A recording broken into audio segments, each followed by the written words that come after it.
மலையாள நடிகர் ஜெயராமின் மகன் காளிதாஸ் ஜெயராம் தாரிணி காலிங்கராயர் திருமணம் கேரளாவின் குருவாயூர் கோயிலில் கோலாகலமாக நடைபெற்றது.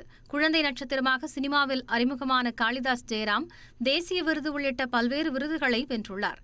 தமிழில் மீன் குழம்பும் மண்பானையும் படத்தின் மூலம் அறிமுகமான காளிதாஸ் பாவக்கதைகள், நட்சத்திரங்கள் நகர்கிறது, விக்ரம், ராயன் உள்ளிட்ட பல்வேறு படங்களில் நடித்துள்ளார்.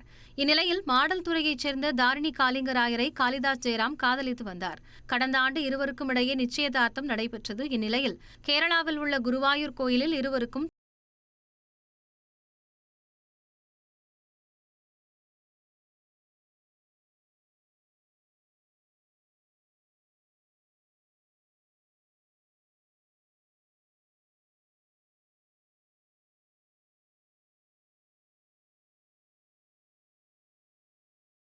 மத்திய அமைச்சர் சுரேஷ் கோபி, சினிமா மற்றும் அரசியல் பிரபலங்கள் உள்ளிட்டோர் கலந்து கொண்டனர்.